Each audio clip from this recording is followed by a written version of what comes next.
Hi, welcome everyone. It's my great pleasure to welcome back Jason Hartline to Microsoft Research. Jason was part of Microsoft Research a long time ago in the Silicon Valley lab, and then he went on to Northwestern to be a faculty there. He is an associate professor there for exactly 2 more days. Yeah. So this is his the last talk as an associate professor. He's going to be a full professor starting September 1st. So Jason gave an earlier version of this talk here. I think it's been a couple of years. But this new and improved version is much better. So, take it away, Jason. Thank you.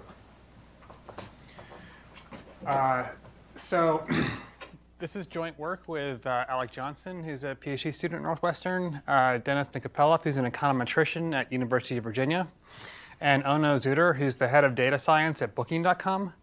The 4 of us were together for one amazing summer in Amsterdam at Booking.com for a couple months thinking about how to improve online marketplaces with special attention to the one that Booking.com was running. And 3 years later, we actually sort of understood what's going on, and so that's what I'm going to be telling you about today.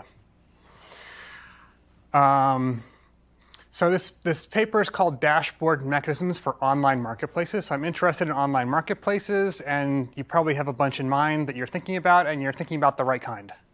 What I mean by dashboards is things like this plot I have behind this title slide, where maybe one of the hotels on Booking.com can see, if they increase their commission that they're willing to pay Booking.com, how much would the visibility on the Booking.com website change? Okay, and so this says, an estimate of what might happen. Of course, Booking, they can't know the future for sure, but they can make a prediction that could help the hotels know how to optimize their strategies on this platform.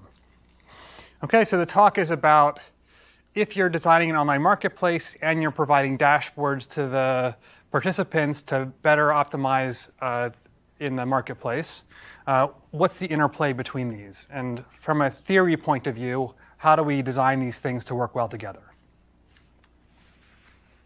Cool. So what I mean by online marketplaces is the following kind of scenario, which describes many of them.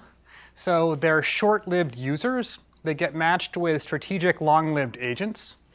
I guess people in this room might have thought about ad auctions a lot, and so the long-lived agents are the advertisers, and the short-lived users are people showing up and do a search, and they maybe see some ads and click on them, maybe don't, and then they go away, and they don't come back until later when they have to do another search.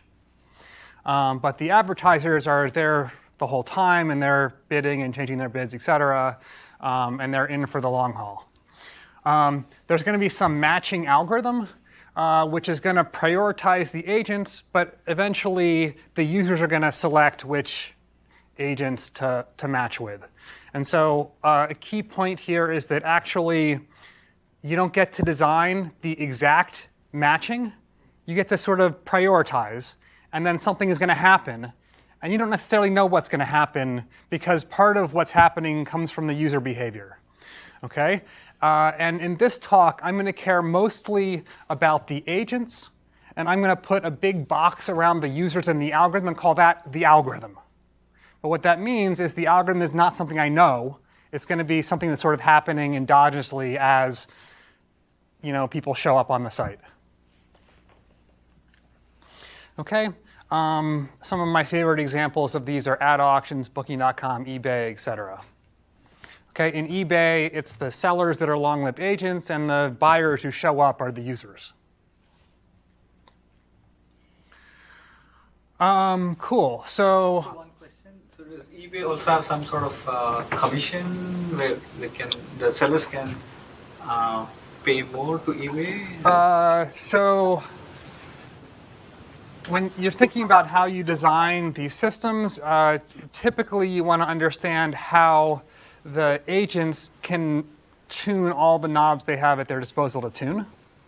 So on Booking.com, I talked about commission, but also on Booking.com, they can change the price that they're selling their hotel room for. And the same with eBay. eBay, actually, they can't change their commission, but they can change their price, and so their knob is price. Right? So it's just what knob are you talking about is the question. Okay, so I want to contrast sort of designing marketplaces to designing algorithms that we usually do, just briefly. So algorithm design, you're given inputs, which may be the agent's values for stuff. You want to determine a good output, for instance, which agents to prioritize, and the goal is good welfare given the input. Okay, and so I'm going to, for this talk, assume that our engineers have built a great matching algorithm, and we've done a good job of doing this, and we know how to optimize welfare if just algorithmically. And the change that I want to make is consider the fact that we actually have these agents strategizing, and they're going to be tuning their parameters to try to get the best outcome from the marketplace. Okay? And the goal is that we are going to achieve good welfare in equilibrium when all the agents are tuning the parameters. Cool. So there's been a lot of really excellent theory in understanding the relationship between mechanism design and algorithm design. And in fact, there are reductions. Probably the most famous one is the VCG, Vickrey-Clark-Groves mechanism, which is a generalization of the second price auction, which many people have heard of. And there are other versions of these that people have studied that I'm not going to talk about. The main thing I want to say about these kind of approaches is they carefully construct payments so that everyone's incentivized to tell their true values to the algorithm. And then you can just run the algorithm on these true values. And with these carefully constructed payments, everything is an amazing dominant strategy. Things work well. Okay, and the main obstacle I want to point out is that I don't know of any online marketplaces that have truth-telling as a equilibrium or dominant strategy. Okay, and so given that none of these marketplaces do this, this whole approach is not on the table for us. Okay, and unfortunately, if you look at the auction theory of how to design auctions and marketplaces, the auction theory doesn't say much about how to design mechanisms that don't have truth-telling as an equilibrium strategy. And so I've been for many years really interested in how to actually do this. And it's not easy, but this paper is sort of one of several papers in this space attempting to do this. Okay? My main goal, actually, is to get back essentially this result, but with mechanisms that don't have truth-telling as an equilibrium strategy. They have some other strategies as equilibrium. So I would like non-truthful mechanisms that are in some sense going to be equivalent to the sequential truthful mechanisms. And I've added the term sequential here because I'm imagining I have an online marketplace. So every user shows up, that's a new running of the mechanism. Okay, so we're going to be running this over many users, over many days, months, years, whatever. Okay, so my goal is to get back this result, but in the realistic scenario that we have non-truthful mechanisms that we're talking about. Okay, one of the most canonical families of non-truthful mechanisms is winner pays bid mechanisms. The agents show up, they bid. We run an allocation algorithm to map the bids to who wins. And then the winners are going to pay their bids. Okay, so people who've thought about ad exchanges are basically winner pays bid model. eBay for the sellers is winner pays bid model. You can post say a buy it now price, and you get paid that when a user shows up and wants to buy at that price. Okay. The thing that you get to do here in the algorithm, in the mechanism, is choose step 2. Right? Step 1, they show up at bids. Step 3, the winners pay their bids. Those are fixed. The question is what algorithms in step 2 lead to good outcomes in equilibrium? Okay, one common rule you might think of, imagine thinking of a single item auction, is just highest bid wins. Okay? Or if you have a more complicated scenario, find the feasible set of agents that maximizes your objective and serve that in terms of bids. Right? So just treat bids like they were values and optimize that instead. Okay? So I've written down a couple examples here. So for example, one item, two agents, winner pays bid, highest bid wins mechanism.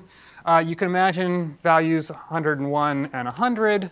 And you can imagine equilibrium bids, or this is going to be an approximate Nash equilibrium, of the 101 guy bids 101 cent, and the other guy bids 100. This guy can't really improve his bid very much. So this is an approximate equilibrium, and this is great because the welfare we got was 101 because the 101 guy won, and the optimal welfare is 101, and so that was kind of happy. So this could be, for example, selling exclusive ad space on some banner ad. Imagine, though, that we're selling maybe an ad space that could be exclusive or it could be subdivided into multiple ad spaces.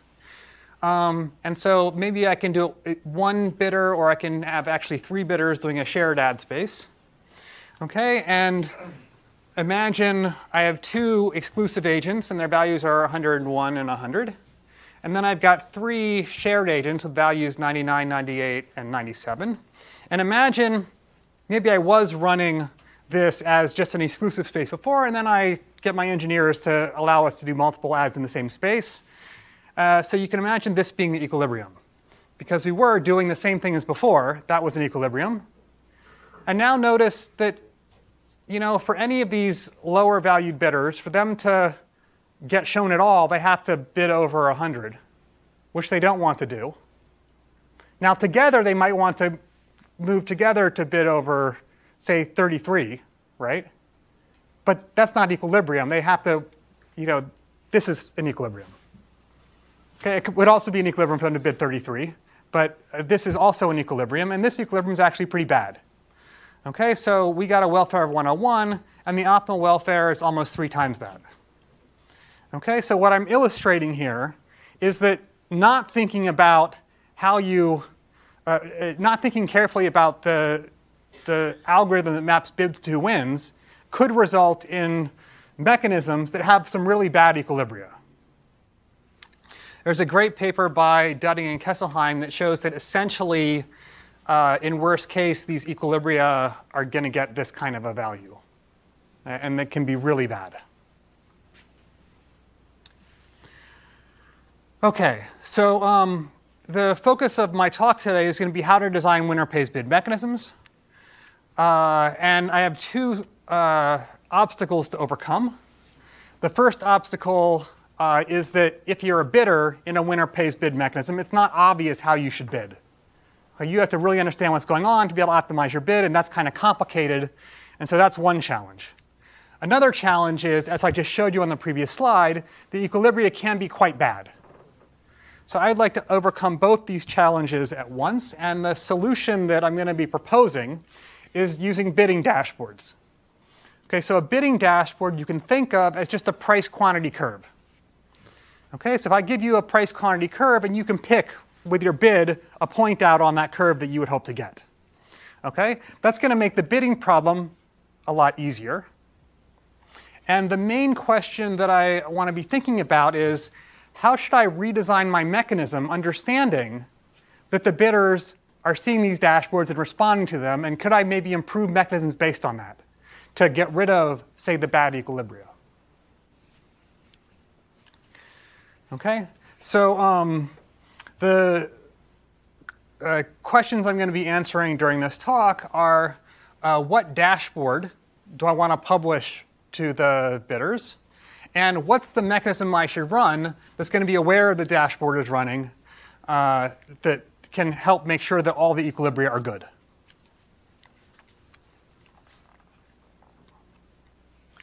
Cool, so I'm going to tell you the second answer first. So here's the basic idea for dashboards. Okay, I'm going to say it informally, we'll get more formal later. So the dashboard mechanism that I'm going to be using is the following. So given a dashboard, and given the algorithm that the engineers came up with that maps values to who should win, okay? I'm going to publish the dashboard. I'm going to ask for bids. I'm going to assume that these bids are best response to the dashboard. If the bids are best response to the dashboard, I can invert the bid to determine what values was generating that best response. I then am going just to execute the allocation algorithm on the values as if they were the true values. So I'm going to run the engineering solution on the values. Okay, and of course it's a winner pays bid mechanism, so whoever wins in the algorithm gets charged their bid afterwards. Okay, one thing that you should note here is that so far the dashboard is not even connected to the algorithm. I said for any dashboard I publish, I'm going to do this. Okay, so the key thing that is going to be the major endeavor of the talk is to say, for what dashboards is this mechanism a good mechanism?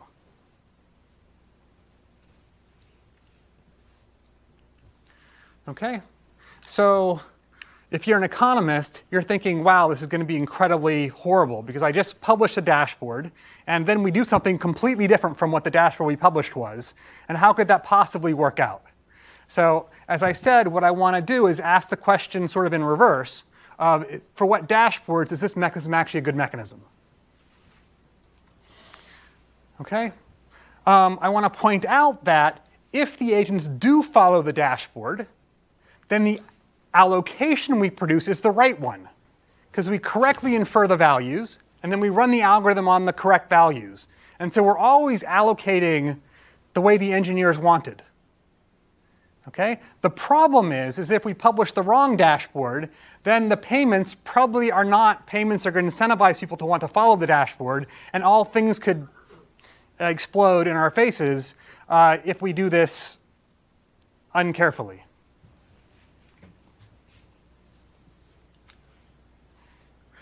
Okay, so to give an overview of the results we're going to be talking about today, I want to first recall the goal. The goal would be to get back to the results we had for truthful mechanisms, but with these non-truthful winner pays bid mechanisms.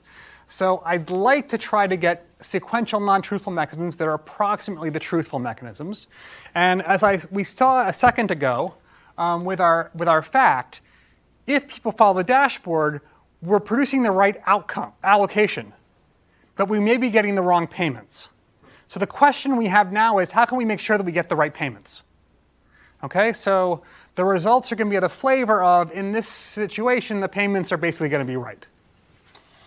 So to overview the results, I'm going to go through a series of constructions of dashboards and get more and more complicated as we go. They're going to satisfy stronger and stronger properties.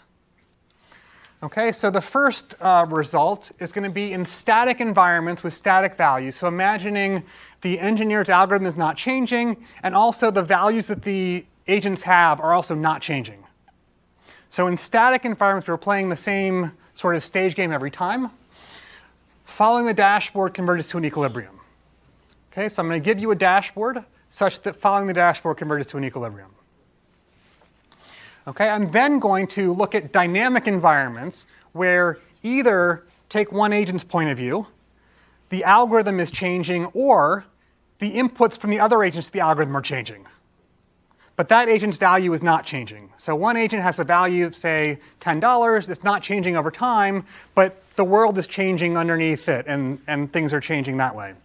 Okay, so in this environment, I'm going to modify my previous dashboard to make a stronger one, such that following the dashboard, the average payments you make converge to the correct payments.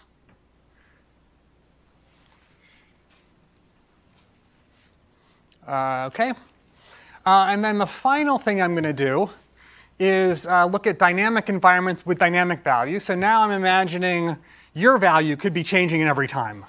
Maybe these users have cookies, and for different cookie, you have a different value for the users. Okay?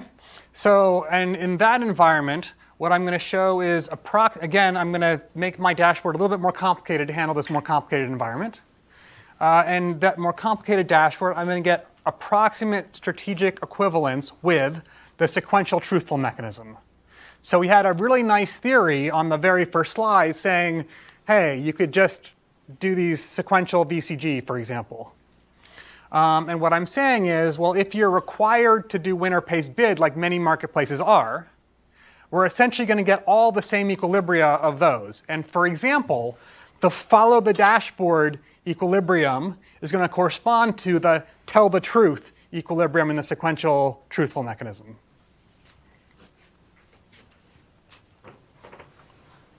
Yes, please. I'm a bit lost. So can you give a concrete example to keep in mind? So what is the dashboard and what are the payments and stuff like that? Like a concrete example to. So again, I have to construct the dashboard. So why don't we start out with what's the engineer's solution? So if you want, you can think, one of my favorite allocation rules is proportional values. Okay, so I have two agents with values, and what I want, the engineers have decided what should happen is a player 1 should win with probability V1 divided by V1 plus V2. Okay? So I like this allocation rule because it's nice and smooth, which means if I were to write out the allocation rule in value space, I'll get a smooth continuous function, which I can then think about converting into a dashboard, which I give the person, which is a smooth function. And I want the function dashboards to be smooth because I want to invert them to get the values. And if it's a smooth dashboard, then there's a unique inverse to get the values. And this is sort of a setting you can have in your mind. But the problem is So selling one item, think of just you have one item, it could be ad space, it could be something else, and there are many agents. That's the problem, think of. Yeah. the user submit bids which may not be their true values to the item. Yeah. That's correct. So what is the dashboard in this scenario? It's this curve. It's like, oh, if you bid this much, this is with this much probability, yeah. I'll give you. So here's the trick that we're doing. So if we were to run an auction, there does exist a function that is what would have happened for any counterfactual bid you could put in. What we're going to do is try to predict that beforehand, and that's the dashboard. But it also depends on other people's. Exactly. Mm-hmm. So the thing we predict might be wrong. And if the thing that we predict might be wrong, then the bid you put in isn't really an appropriate bid to put in. And so all of this endeavor is, as I had on a previous slide, saying if you follow the dashboard, we correctly allocate because we infer your value correctly, so we know what the values are. So we actually run the algorithm on the correct values. But the payments could be wrong because you bid according to the dashboard and not according to the actual thing that was happening. Okay? So this seems wrong is that those things might not be connected. And so the thing that we're going to be doing is trying to construct dashboards that connect them in a way where things work out. Somehow you want to make this in a way that finally the truthfulness comes out. Well, it's So not the dashboard truthful. allows you to invert bids to values because it's a monotone function, so you just invert. So now it's like having, if somebody follows the dashboard, it's like they bid truthfully. So you know the values, so you can find allocation. But I thought the dashboard was just a function it's telling if you bid this much with this much probability you'll get it. Yeah. Yeah. So if they follow the dashboard, which means they do what they think is best for themselves. So then from the bid, from this best response bid, you can infer what the value is. Mm-hmm. So it's like they're telling you what the value is. So then you can allocate according to the value. But you're restricted in what you can charge. Because you can only charge them the bid. Right. So then, but the correct charge is something else. There is some unique correct charge. So there is this discrepancy But between like what without you telling them how much you'll charge them, how will they even participate in the bid? So actually the point is we do tell them what we're going to charge them. Which is not the bid. The This is thing, the dashboard. no, it is the That bid. is the dashboard. So lets you this, monetize it. just remember, So we're in a you get it winner. with this probability We're in a winner pays bid mechanism. That means if you bid $5, if you win, you pay $5. Right. Now, what I've told you is, here's the curve, and if you bid $5, you're going to win with this probability. Right. And given that curve, bidding $5 was good for you. But it could be that curve was wrong, Right. and in real life there's a different curve, and then bidding $5 wouldn't have been what you wanted to do with that new curve. Okay? And so that would cause like a disconnect in the incentives. Right. And if that persisted long term, no one would want to follow a dashboard. Exactly. So what we need to ensure is that even if there's a disconnect in this round, that somehow that gets corrected long term in the whole system we're constructing. Does that make sense? Yeah. Cool. So here's an outline of what we're going to do. So I'm going to talk about single agent mechanisms because single agent mechanisms are a lot easier. Again, there was a question about what happens with other people also bidding and that things change, and that goes away with single agent mechanisms. And so we're going to understand some of the geometry of incentives in the single agent case. And when we go on to construct and analyze dashboards, it's going to be essentially based on our single agent analysis. Okay? I probably won't have time for it, but if you want, you can check the paper for what I call single call dashboard mechanisms. Typically, in mechanism design, we assume that we can actually run the algorithm on any input we want, and so I could do the counterfactual of seeing what would the algorithm do if I changed a value. But if I'm really running one of these online marketplaces, I can only see what would happen if I actually show these ads to the users and see who clicks on what, right? So that's the sort of single call model where you can only see the outcome of the algorithm by running it. And the dashboards I'm going to talk about will extend to that model, but I won't have time to talk about them today. And then we'll wrap up after that. So we'll focus on 2 and 3. Okay, so looking at single agent mechanisms and understanding the geometry of these. So imagine I've got a single agent with some value v. Then I could think of truthful mechanisms for one agent. And truthful mechanisms for one agent are going to specify an allocation rule x, which is the probability someone wins as a function of their value, and the payment rule p, which is the expected payment they're going to give as a function of their value. Okay? A winner pays bid mechanism, on the other hand, and I'll put tildes over functions that take in bids. Okay? Specifies as an x tilde and a p tilde that define a bid allocation rule and a bid payment rule that map bids to probabilities of winning and bids to payments. And of course, if it's winner pays bid, then your payment is your bid times your probability of winning. So p tilde of b is equal to b times x tilde of b. Cool. I'll denote by your bid strategy in this auction B, and it's going to map your values to the actual bid you make. And you'll notice here that I've denoted in italic blue functions, whereas realizations of those functions I'll denote in just regular font. So the revelation principle is a common workhorse in mechanism design, and it says the following, and I'm going to use this to talk about mapping between what happens in winner pays bid mechanisms and what happens in truthful mechanisms. Okay? If B is the optimal strategy for some winner pays bid mechanism x tilde b tilde, then xp is a truthful mechanism where x is equal to apply x tilde to b and apply, this should have been p tilde, sorry, to b. Okay?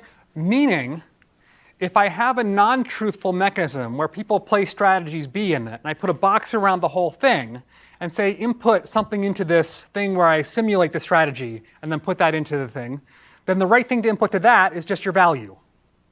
So that would be a truthful mechanism. Okay, so this is going to be useful because of the following characterization of what you can do with truthful mechanisms. Okay? Truthful mechanisms, the x and p have to satisfy these two properties. Okay, x has to be monotonically non-decreasing, and p is defined as a specific function of x. Okay, this is useful because, again, for talking about the non-truthful mechanisms, once I put the b into the x tilde, I have to get out something that satisfies these properties as well. And so this also says something about the non-truthful mechanisms.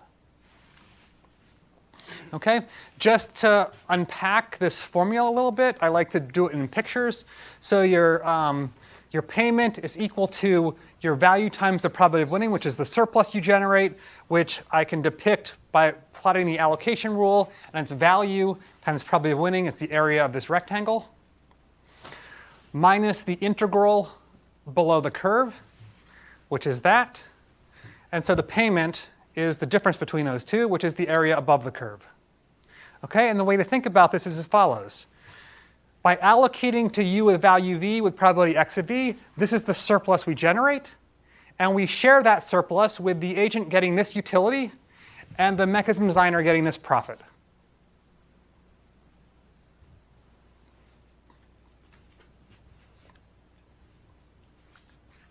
Okay. Restating that again on this slide. So what I want to now do is show you, let's suppose I have some desired single agent allocation rule in value space that I got from engineers, and I want to make a winner pays bid mechanism that has this outcome when people strategize. So I just want to do my whole thing, but just for one agent. Okay? It's actually pretty easy. Okay? Can you just explain this theorem again? I didn't completely follow it. This Meyerson's theorem. Yeah. Why is this the utility? Sorry, Why is what? the area under the curve? Why is it the utility? Well, it's, to me, I see that in hindsight, knowing this is the payment and this is the surplus, so this is what the designer gets, right? And so what's left of the surplus, so remember what happens is the agent gets value times its probability. So this is sort of how much society is happier. But the agent pays that amount. So what are they left with? This amount. Yeah, you wouldn't know there was the utility until you saw this theorem saying this part is the payment.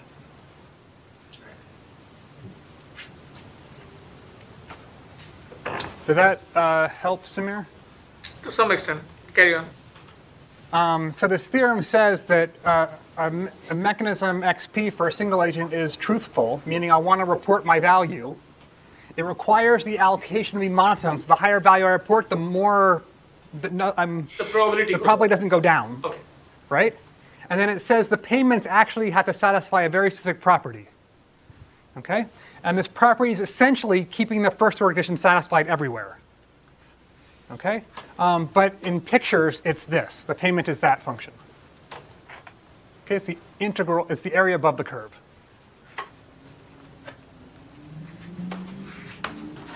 Cool. So again, using the revelation principle, I want to basically use this theorem to think about what happens for winner pays bid mechanisms. And the key idea is, well, in winner pays bid mechanisms, it has to be that my payment satisfies this when I put my strategy into the allocation rule.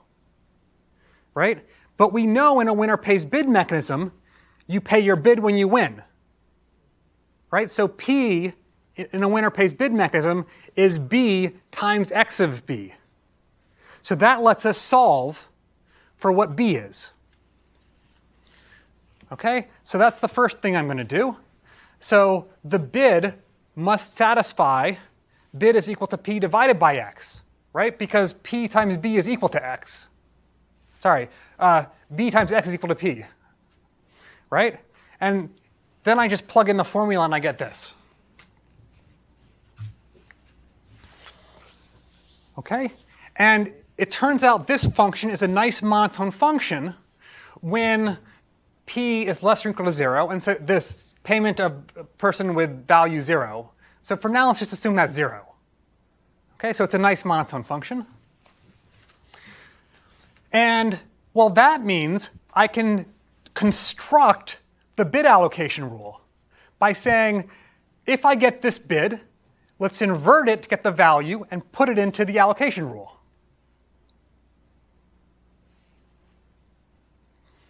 Okay? And so then what we're going to say is if I just publish this bid allocation rule and ask for bids, well, they're going to optimize and they're going to bid this function. And if they bid that function, then when I invert it and put it into x, I actually implement the x of v I wanted to implement.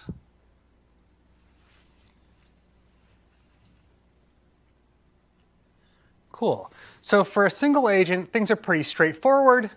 So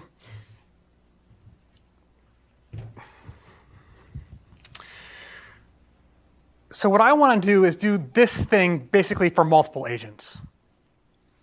And here's the challenge. The challenge is, if you think of my allocation rule, my x, taking all of the values that the agents have, right? And notice that the function for just agent I, if I fix the other agent's values, is going to be some function.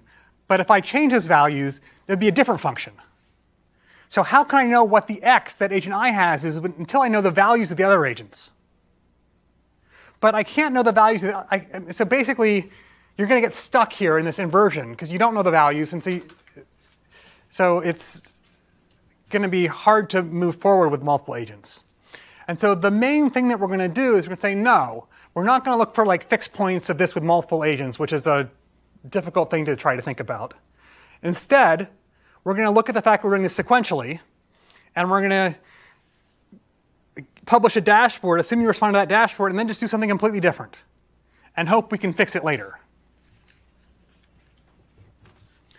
Cool.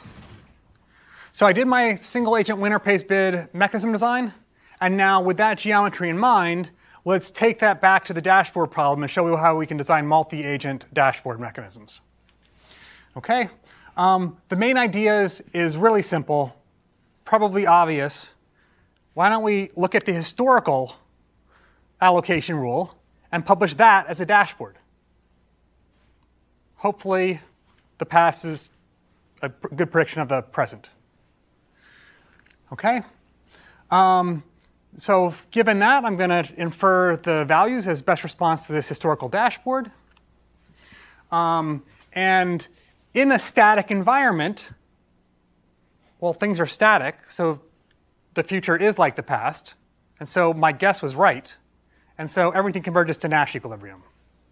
Again, this is a main ideas slide. Okay, so we'll see this in more detail in a second.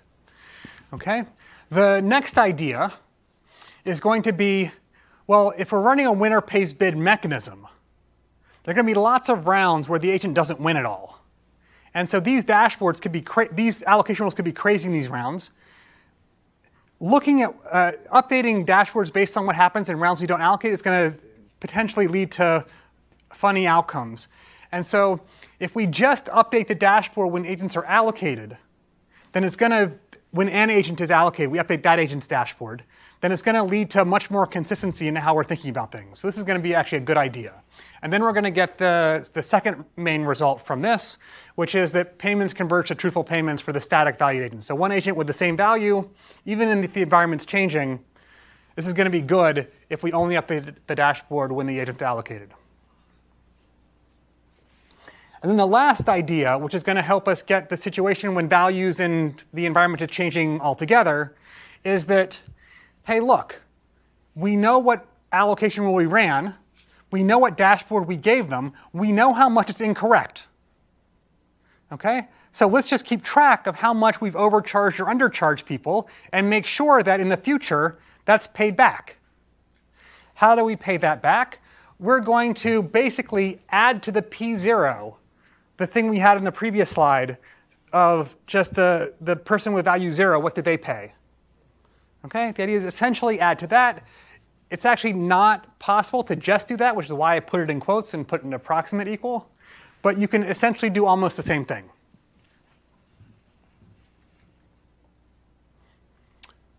Cool. Okay, and this result is going to give us the approximate strategic equivalence to sequential truthful mechanism, because I'm basically saying I'm going to make sure that if your payments are off in one stage, in some later stage you're paying it back. And so if I average over all the stages, the payments are right on average. Okay? One of the things I think is really cool about combining result 3 with result 4 is that here we see if your value doesn't change, everything is fine. Right? So combined with this result, you actually only have to do funny rebalancing when your value changes.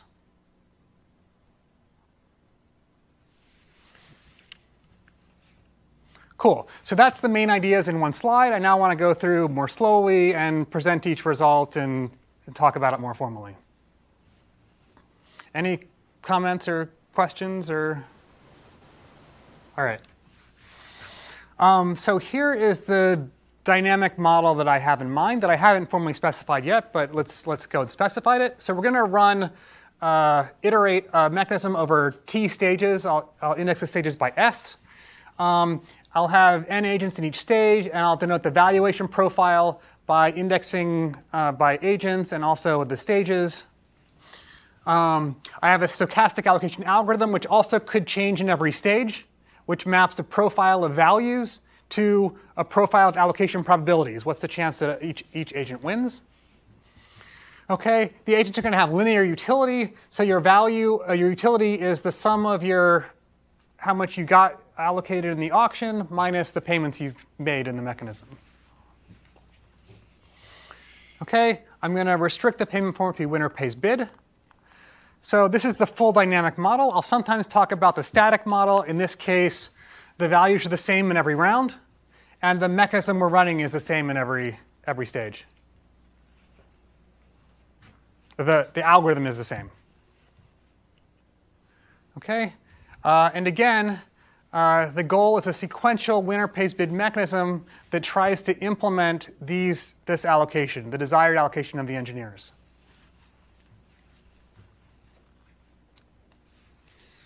Okay, I'm going to frequently be looking at just a single stage, and within a single stage, I'm going to be looking at just what happens for one agent.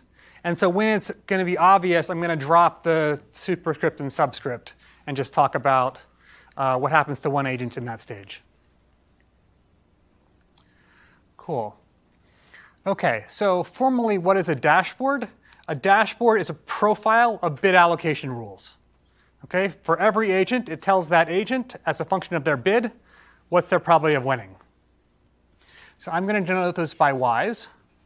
And I'm going to distinguish dashboard quantities from the actual mechanism I run as follows. So the mechanism has an allocation rule in value space, a payment rule in value space. It's got a bid allocation rule, which I can solve for, like we did with a single agent analysis. And it also has the bid strategy I would take in that bid allocation rule. So dashboards have the equivalent quantities, just a different allocation rule, Y. And I'm just going to basically add to the variable to get payments Q. I'll put a tilde for the bid allocation rule, and then the bid strategy in the dashboard is going to be C. Okay, so importantly, C is the bid strategy for Y tilde, and B is the bid strategy for X tilde. Cool. So here's my dashboard mechanism. So the dashboard mechanism for a given dashboard and an algorithm is going to publish the dashboard. It's going to solicit bids.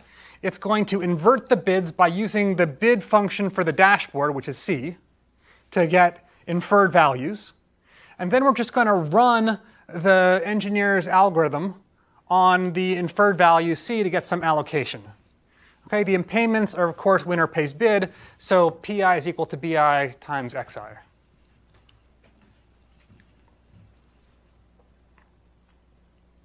Cool, so that's formally, with the notation, everything we've been saying so far. Okay, so the first dashboard I want to talk about is what I call the last stage dashboard. Okay, it's really simple. In the last stage of the algorithm, we inferred some values. So we're in stage S, and we inferred values v hat in stage S minus 1. Okay? And so the last stage allocation rule, in terms of all the values, is this. But I want to project it onto just player I's value, fixing the other agent's values is what we observed.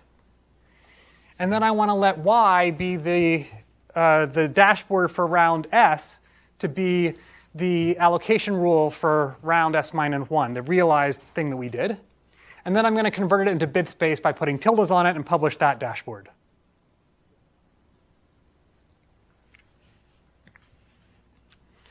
Okay, so here's the static analysis. So I promise you a static analysis which says if the values aren't changing and the allocation rule is not changing, that we converge to Nash equilibrium. So here's the deal. In the first round, first stage, we're going to publish a dashboard, but we have no idea what's going to happen.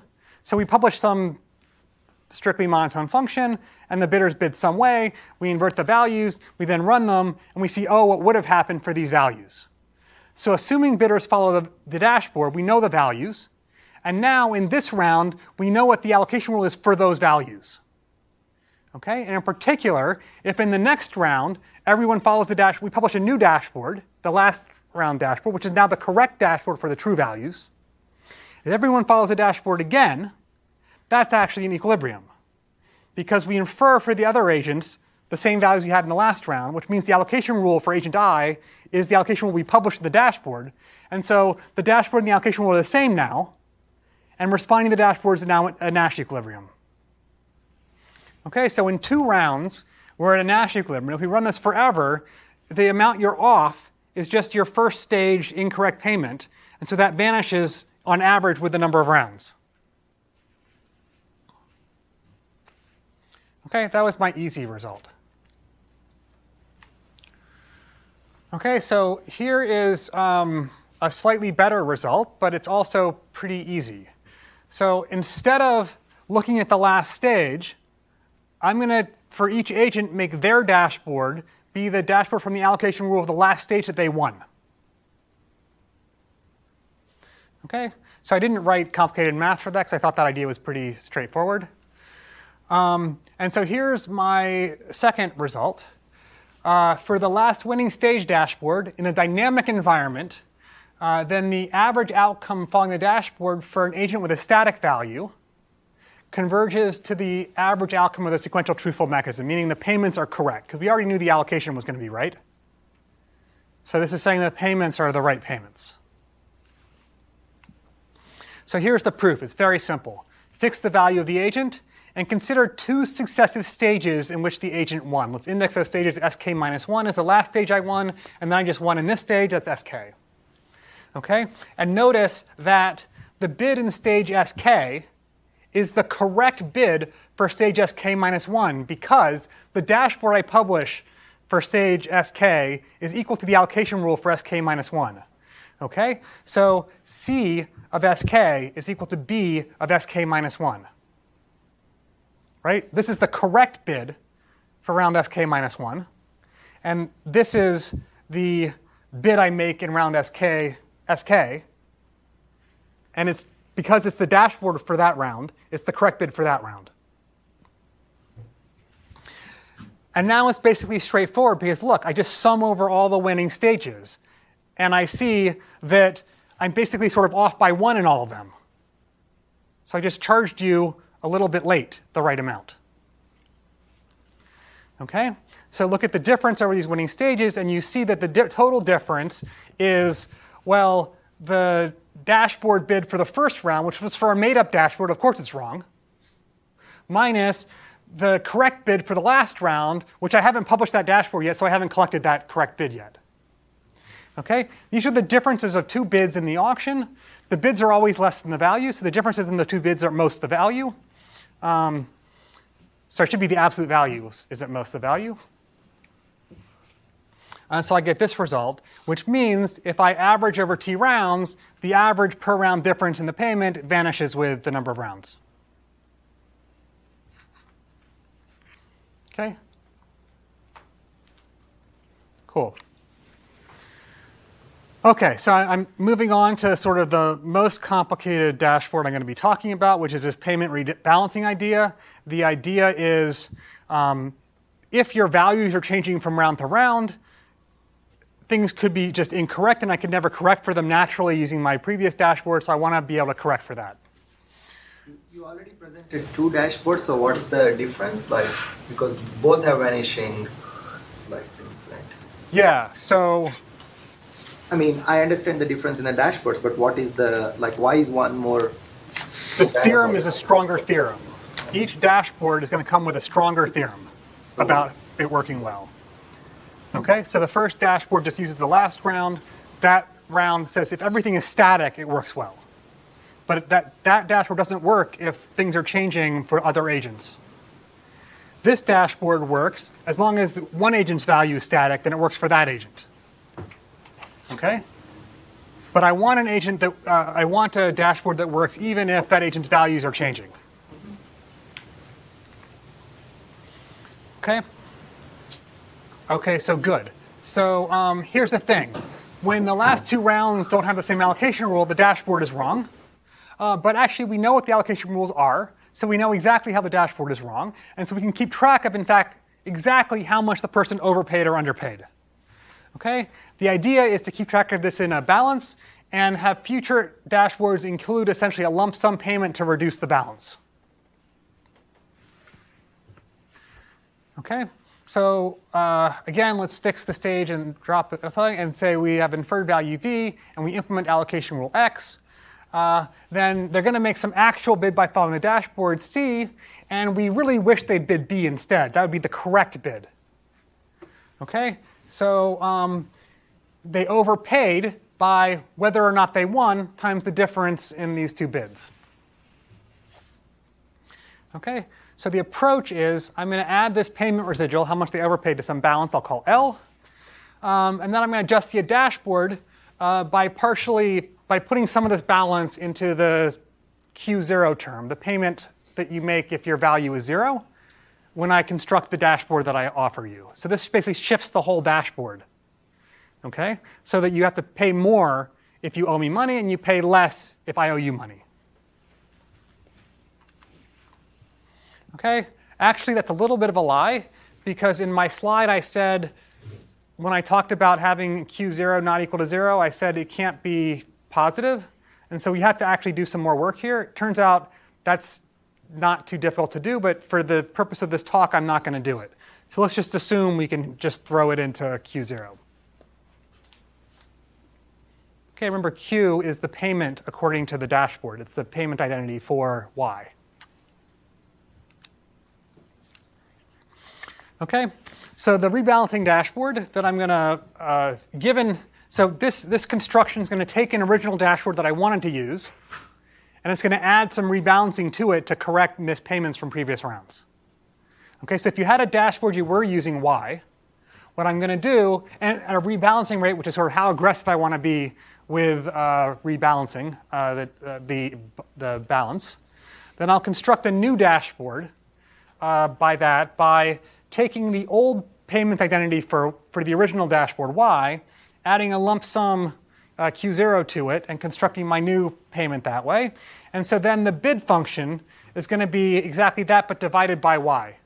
Right? Because remember, we get from the payments to bids by dividing by the allocation probability. Okay? And one of the reasons why we include this eta factor for backing off, for not asking for the whole balance at once, is because we're dividing by the allocation probability. If this is small, then we're making this a really big number, which could mean we actually overshoot. And we go and now if they owed us money, now all of a sudden we owe them a lot more money, right? And we don't want to have the balance exploding, so we're going to try to balance less of it, and you need to choose an eta that's always going to be less than Y, so that this number, eta divided by Y, is a number less than 1. Okay, so that's how you choose the rate at which you try to rebalance. Okay, and then the analysis is actually pretty simple. There are 3 lemmas that you have to prove to understand this. You need to prove that the error in payment in every round is at most the value, and that's actually because they're the difference in 2 bids, and the difference in 2 bids is at most the value. So the error is between V and minus V. And then you can show that if you choose eta correctly less than y, so that number, so you never overshoot, then you can prove that the amount you rebalance is between L eta and L, meaning that either do the full thing or you do at least L eta. Okay, and then you can say, if I create a balance in some round, how much of that balance is left at the end of time? Well, if you're dividing by a 1 minus eta factor every time, then if you have k steps to the end of time, then that's how much is left. And then you just sum this over all rounds, and it telescopes, and you get that at stage t, the balance you have from all previous rounds is at most v divided by eta, the rebalancing rate. So why don't we just choose eta equals 1? Because if I choose eta equal 1, I can overshoot the balance, because the y appears in the denominator. So if y is 0.01, right, then I'm basically asking for L times 100 here in my additive term.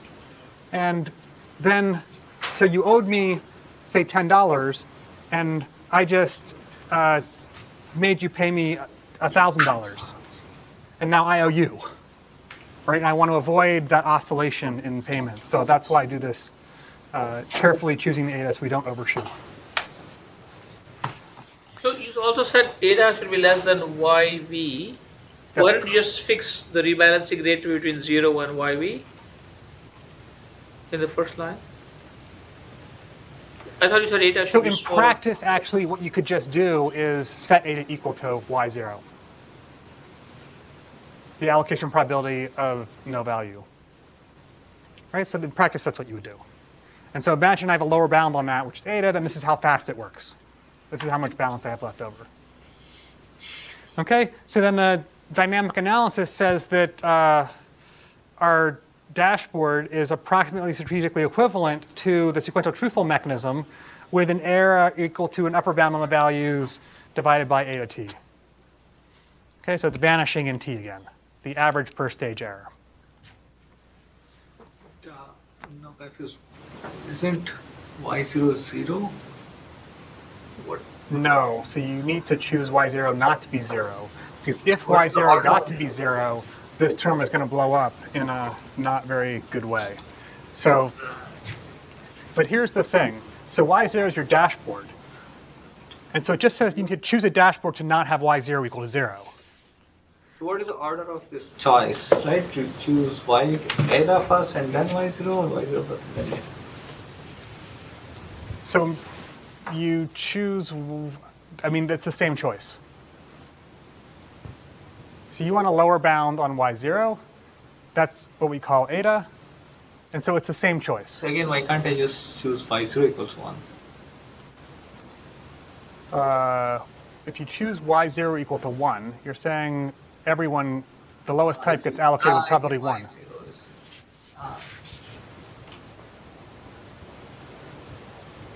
or 1 minus epsilon. Then your dashboard's way wrong. So there, Right. so what you'll see is there's a trade-off between publishing wrong dashboards at the low end versus being able to choose eta that's big, Right. right? Right. And because I like choosing the right dashboard, because then I don't have to do any rebalancing if the person has a static value. Right. The point is there's some trade-offs. Cool. I want to, this is my last main result. We're essentially out of time. I want to jump to conclusions. So as I predicted, I'm skipping discussion of single call dashboards.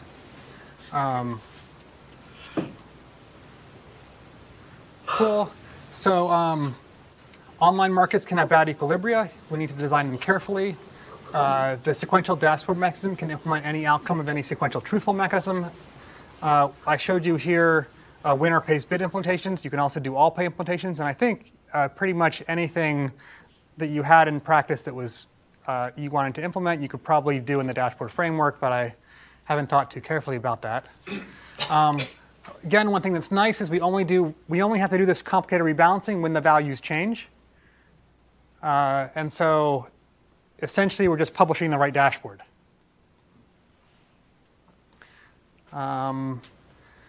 So some extensions that would be great topics of future work. So I'm focusing on implementing welfare maximization, whatever the engineer's algorithm was. You might care about some other objective like revenue. You might worry about the engineer's algorithm not being monotone, which would mean there doesn't even exist payments that make it correct, so everything breaks. I'm talking about single-dimensional agents with linear utility. You might have nonlinear utility. That's going to, I think, be an interesting challenge area here. If I had talked about single call implementation, part of that is going to be instrumenting the mechanism to learn about what it's doing counterfactually. That is costly. It changes what the algorithm does.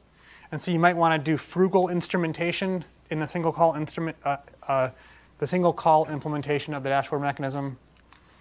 Or if you have your favorite mechanism design question, try to put it into the dashboard framework and see if it works. I think in theory land, we know very little about how to design good non-truthful mechanisms. It's obviously important because 99% of mechanisms in real life are non-truthful. So I think we need to develop a lot more of that theory. Another paper I have on this topic is with a former Northwestern student who's now a professor at Oberlin, Sam Taggart. Thanks for your attention. Any more questions? So was this dashboard using booking.com or? I use booking.com, that's what I'm asking. This is for the hotels, right?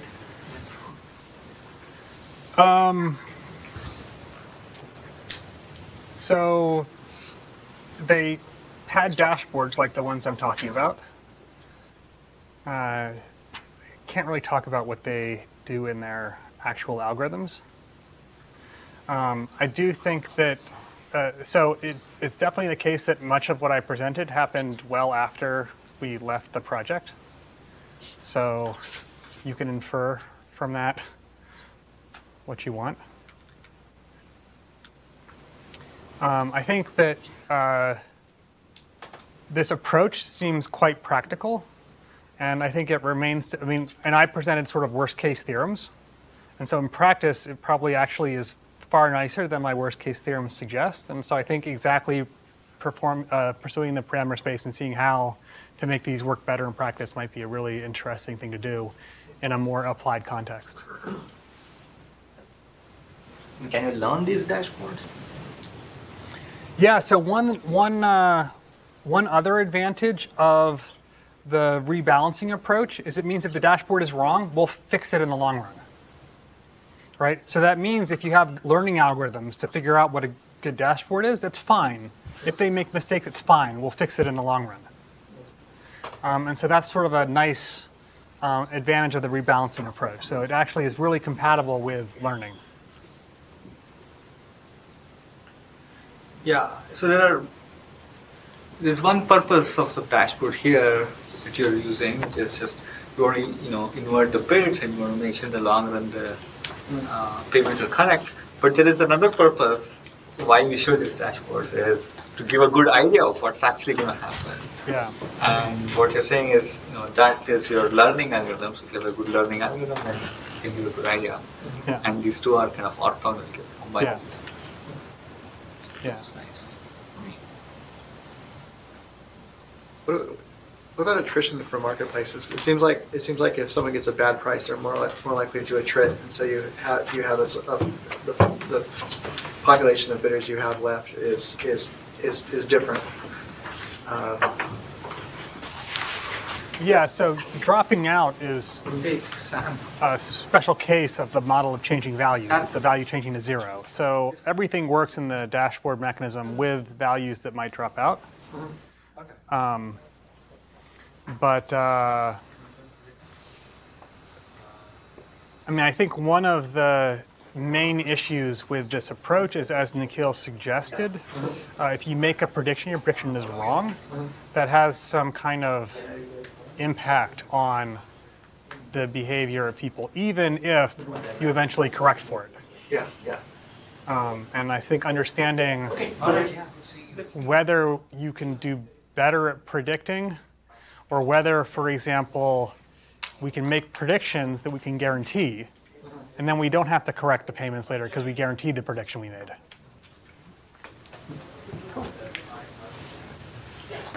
Thanks, Jason. Yeah, cool. Thank you all.